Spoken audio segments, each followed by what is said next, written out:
Hey, good day. This is Javid from the Semicircle Academy, and these are our tips and tricks for online teaching.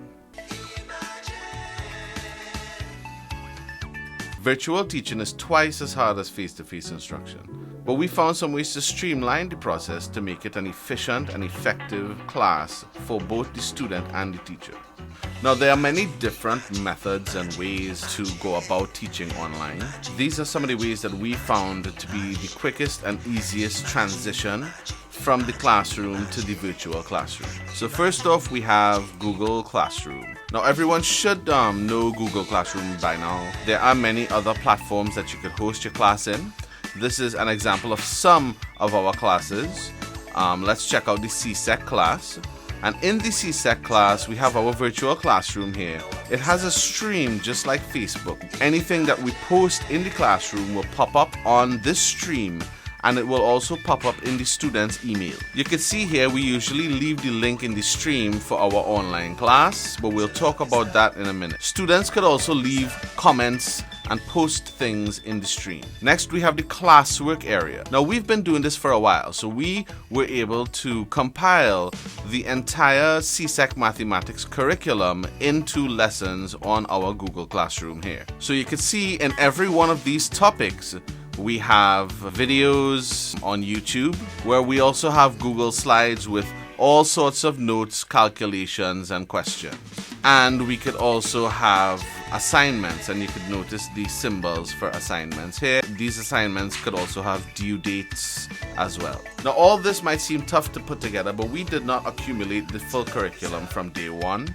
Definitely, we added topics as we went along. So don't be afraid if you don't have all of this stuff prepared. You could definitely just add things in when you need to. It also connects to your Google Calendar, which means that you can literally have all of your classes and class times planned out, and each class will actually have a live link to the class right there for you to access. Now, all this does take a little while to set up, but you don't have to worry. You don't have to set this up all at once. You could start in small pieces. Generally, to get started would probably take you a half an hour setup. There are lots of tutorials on YouTube that you could check out. They will give you a more detailed description of how to set up your Google Classroom. Now let's talk about planning the lessons and management of the lessons. You see here in the Google Classroom, I usually have a lot of things done on Google Slides.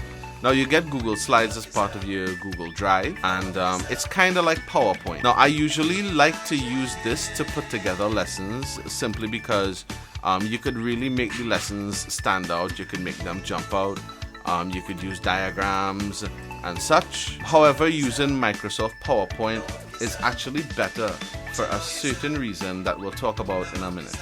This is our Google Drive, and in the Google Drive we could have Word documents, spreadsheets, and presentations. But as I say, I usually like to use slides to put together a lesson because it makes it a lot more interesting, and it's actually a lot easier to move text and images around.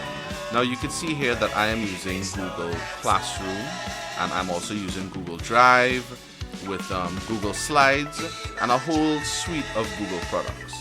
At the end of the day, when you use Google Chrome, you actually get all of these products installed into Google Chrome. So if you have your Google Chrome, just click this area here and you'll see a whole suite of very useful programs, especially for teachers. You have, apart from your Google email, businesses, maps, this is your Google Drive. We have the calendars. We have Hangouts and Google Meet as well. We have the classroom and all sorts of things that come free with the whole Google suite.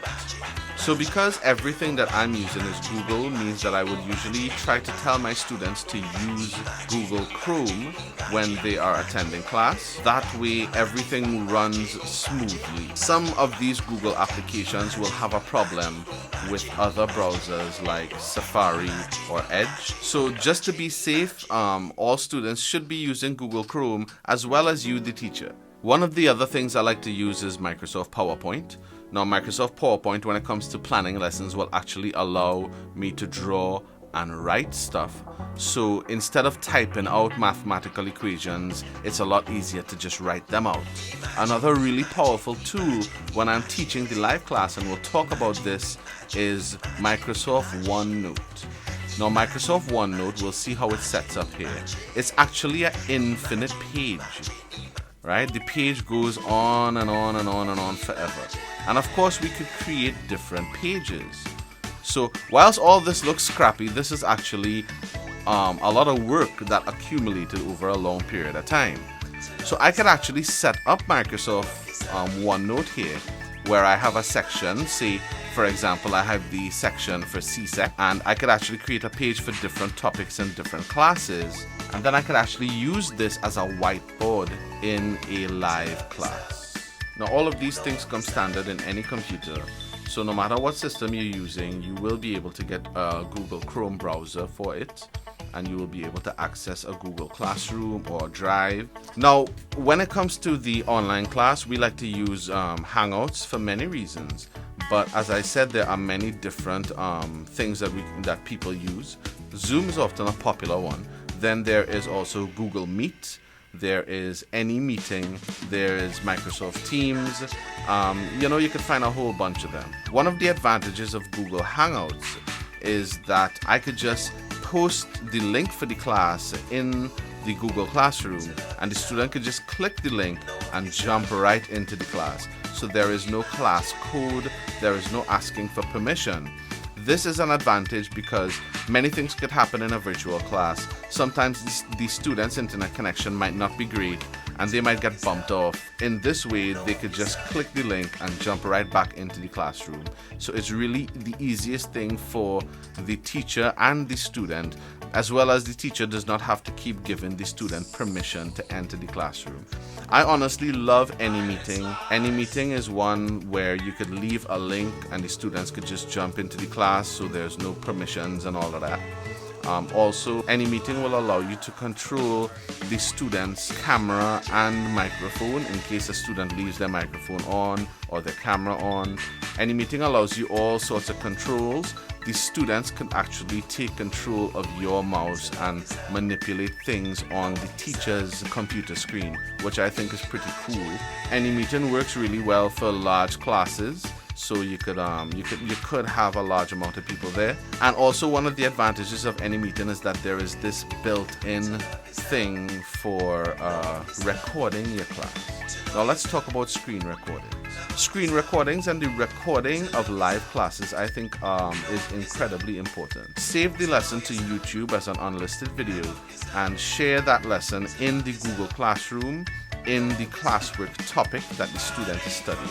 Now, this has many advantages for recording all of the lessons. One of the advantages is that if a student ever misses a class for any reason at all, they can always just go back and take the class. If a student doesn't understand something, they can actually go after the class and look at the video and look it over and pause it and rewind it and look at it as many times as they want. Can now access all of the lessons whenever they get access. Sometimes these students might have to go by a friend or by a family house. They cannot come to a class at any time. So when you have all of your classes recorded and there, you can actually accommodate those students who don't have that ready access.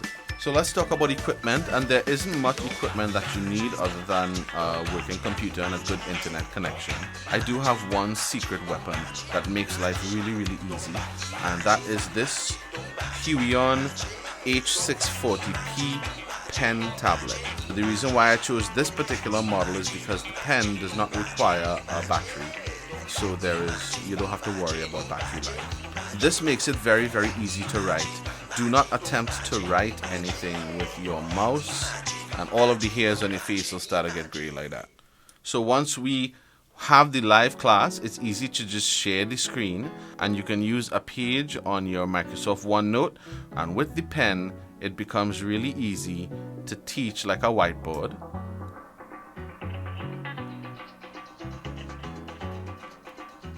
Sorry about my handwriting there. So because it's an infinite page means that you could just keep doing lessons and keep adding to the page. You'll always be able to see what you did last week or what you did in the last class. You could also export this as a PDF. You could copy and paste it into PowerPoint and then export it as a PDF and put it in the Google Drive, so everything you write on this whiteboard, the students can have it in their Google Drive as well. Another tip when you're in a live class, make sure all of these students keep their cameras off. There's no real reason for the teacher to see the student, and by keeping the cameras off, you actually save a lot of internet broadband speed, and it actually helps to make for a smoother class. Another tip for a virtual classroom is for the students to keep their microphones off. If all of the students' microphones are on, that creates feedback and a lot of distractions. So have the students keep their microphones and cameras off. And I often tell them if they ever have to say anything, they could feel free to turn it on and say whatever they want and turn it back off afterwards. However, that affects the style of the teaching itself because you want to know that your students are paying attention. So online classes don't really do well for chalk and talk methods.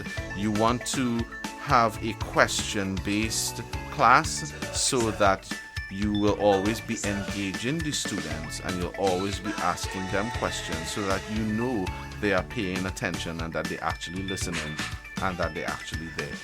Another cool thing that I could show you guys is something called Classcraft, and it's something else that comes in the Google Suite, so you could definitely check it out. There are tutorials on YouTube for it. Classcraft is a game that links up directly with the assignments in your Google Classroom. We could see here that I have a Classcraft set up from a practical math class, and when the students go in here, they can actually create an avatar for themselves as well as come into the map. Now this map here is a map of different objectives. So let's go into one of the objectives. Now of course I could zoom out or I could zoom into the map. So let's look at some of these objectives and see what's happening here. So we could see in these objectives that we have an introduction, and then we actually go up to these different missions that the student has to do. Each one of these missions here is actually an assignment in your Google Classroom. So this links to your Google Classroom. So if you want your student to do their assignments in a fun way and you want the students to do their homework in a certain sequence, then you could use this so that the student would have to do this assignment first before they move on to this one, before they move on to this one. You could name your assignments fun names. You can add little stories and all of this kind of stuff just to make the classroom experience a little more interesting for the students. That's it. Those were some tips and tricks for teaching online. I hope that this helped a little bit. This stuff would usually take 1 to 2 days to put together, but once you put everything in place, it really becomes a nice, efficient, streamlined process. Makes it a lot easier for both the students and the teachers. So I hope that this really helped out. Of course, there are many ways to do a virtual classroom. So if you guys have any other ways, please leave your perspectives in the comment below so that we can all see these different perspectives and maybe I might learn something new as well. So yeah, from the Semicircle Academy, I hope you all have a good day.